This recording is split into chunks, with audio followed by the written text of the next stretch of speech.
नमस्कार। मैं नितिन सर आपकी अपनी बायोलॉजी फैकल्टी से आज मैं आप लोगों के लेकर आया हूँ एक ऐसा वीडियो जिसमें हम टोटल जो आपके विकार होते हैं, विकार का मतलब सिंड्रोम होते हैं, उनके बारे में डिस्कस करेंगे। आइए देखते हैं विकार के बारे में। सबसे पहले हमें ये देखना है कि विकार क्या होता है।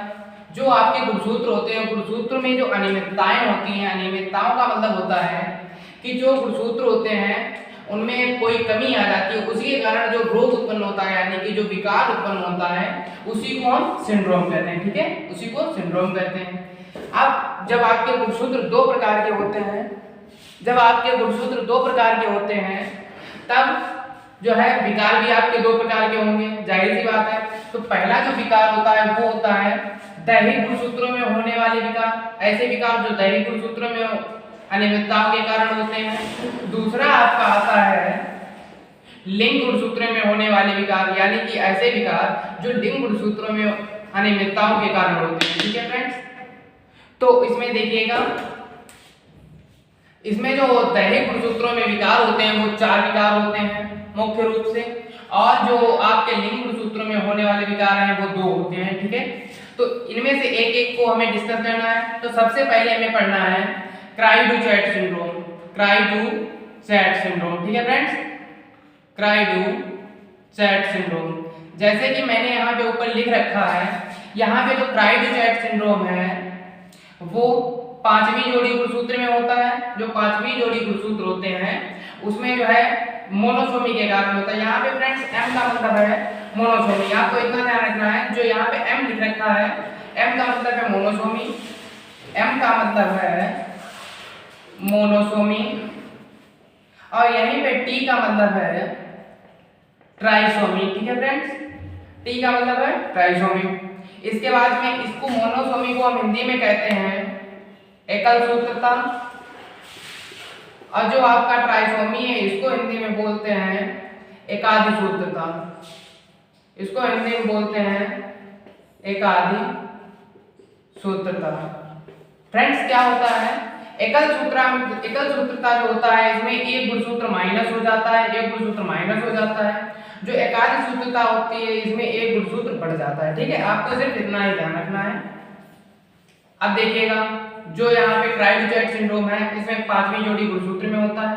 इसका कारण होता है कि 5वीं जोड़ी गुणसूत्र में होता है और जो है इसमें मोनोसोमी होता है। ठीक है फ्रेंड्स, अब हम देखेंगे पटाऊ सिंड्रोम। पटाऊ सिंड्रोम में क्या होता है, पटाऊ सिंड्रोम जो है 13वीं जोड़ी गुणसूत्र में होता है और जो है इसमें ट्राइसोमी होती है। उसके बाद में एडवर्ड सिंड्रोम, एडवर्ड सिंड्रोम में क्या होता है 18वीं जोड़ी गुणसूत्र में होता है और जो है इसमें भी ट्राइसोमी होती है। इसमें टोटल गुणसूत्रों की संख्या 47 होती है, इसमें भी टोटल गुणसूत्रों की संख्या 47 होती है, बट इसमें टोटल गुणसूत्रों की संख्या 46 ही रहती है, क्योंकि इसमें जो गुणसूत्र होता है पूरा गुणसूत्र ना विलुप्त होके उसकी सिर्फ एक भुजा विलुप्त हो जाती है। ठीक है फ्रेंड्स, आपको इतना ध्यान रखना है कि उसमें टोटल जो पूरा गुणसूत्र होता है वो विलुप्त नहीं होता है, गुणसूत्र की एक भुजा विलुप्त हो जाती है। जैसे कि एक व्यक्ति का अगर हाथ कट जाता है या पैर कट जाता है तो वो व्यक्ति पूरा विलुप्त नहीं होता है ना, उसका अस्तित्व बना रहता है। सेम वैसे ही इस गुणसूत्र की मतलब सिर्फ एक भुजा ही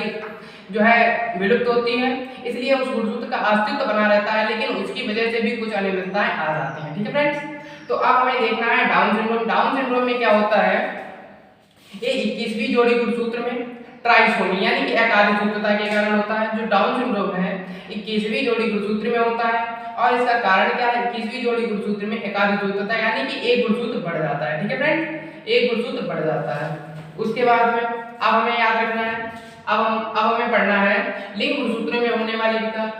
जो ऐसे विकार जो लिंग गुणसूत्रों में होते हैं, तो लिंग गुणसूत्रों में होने वाले विकार पे सबसे पहला विकार आपका है क्लाइनफेल्टर सिंड्रोम।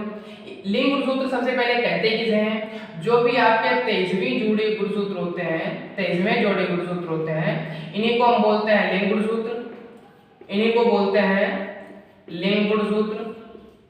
और इनमें जो विकार उत्पन्न होते हैं उनको हम बोलते हैं लिंग गुणसूत्रों में होने वाले विकार। ठीक है फ्रेंड्स, तो लिंग ये जो है 23वीं जोड़ी गुणसूत्र में होते हैं, या फिर इसी को बोल सकते हैं लिंग गुणसूत्रों में मतलब कोई भी अनियमितता आ जाती है, इसकी वजह से जो है क्लाइनफेल्टर सिंड्रोम हो जाता है। इसमें होता क्या है, जो क्लाइनफेल्टर सिंड्रोम है, जो क्लाइनफेल्टर सिंड्रोम है इसमें ट्राइसोमी होती है और जो टर्नर सिंड्रोम है इसमें मोनोसोमी होती है। ठीक है फ्रेंड्स, जो क्लाइनफेल्टर सिंड्रोम है इसमें ट्राइसोमी होती है, यानी कि इसमें टोटल क्रोमोसोम जो है आपके वो हो जाते हैं आपके 47, और जो टर्नर सिंड्रोम है इसमें जो टोटल क्रोमोसोम है वो आपके हो जाते हैं 45। ठीक है फ्रेंड्स, जो टर्नर सिंड्रोम है इसमें टोटल क्रोमोसोम 45 हो जाते हैं, और जो क्लाइनफेल्टर सिंड्रोम है इसमें टोटल क्रोमोसोम जो है 47 हो जाते हैं। अब इसको हम याद करने की एक छोटी सी आपको ट्रिक बताना चाहेंगे। ये ट्रिक आपकी थोड़ी सी जोक टाइप की है, तो आप इसे याद रख सकते हैं। जैसे कि क्राई डू चैट सिंड्रोम, सबसे पहले बच्चा जब छोटा होता है तो रोता है ना, बिल्ली मतलब इसका एक लक्षण है जो क्राई डू चैट, चैट को कई लोग कैट भी पढ़ते हैं, तो इस रोग का एक मुख्य लक्षण है कि इसमें जो है बच्चा जो होता है बिल्ली की बच्चे की तरह रोता है, जैसे बिल्ली का बच्चा होता है सेम वैसे ही रोता है। इसीलिए इस वाले जो सिंड्रोम को हम एक नाम और देते हैं, इसको बोलते हैं बिल्ली की म्याऊं सिंड्रोम। ठीक है, इसमें जो बच्चा होता है वो बिल्ली की बच्चे की तरह रोता है। ठीक है फ्रेंड्स, तो बच्चा छोटा होता है तो रोता है, तो इसीलिए जो है ये जो है पांचवी जोड़ी गुणसूत्र पे होता है, ऐसे आप याद रख सकते हैं। और एक पटाऊ सिंड्रोम होता है, जैसा कि थोड़ा कहने में भद्दा टाइप का लगता है, लेकिन याद रखने के लिए कुछ भी कर सकते हैं। तो यहाँ पे देखिएगा क्या होता है पटाऊ सिंड्रोम, जैसे ही बच्चा 13 साल का होता है तो जो विपरीत जो यानी कि जो उसका जस्ट अपोजिट सेक्स होता है उसकी तरफ आकर्षित होने लगता है, तो इसलिए इसको हम पटाऊ सिंड्रोम कहते हैं। ठीक है, उसके बाद में जो एडवर्ड सिंड्रोम है, बच्चा जैसे ही 18 साल की उम्र में पहुंचता है तो कुछ एडवांस हो जाता है, एडवांस उसमें भी एड आता है इसमें भी एड आता है, तो इसलिए आप इसे याद रख सकते हैं कि एडवांस हो जाता है, यानी कि इसमें भी एड है, तो इसलिए आप इसे याद रख सकते हैं कि एडवर्ड सिंड्रोम कहते हैं।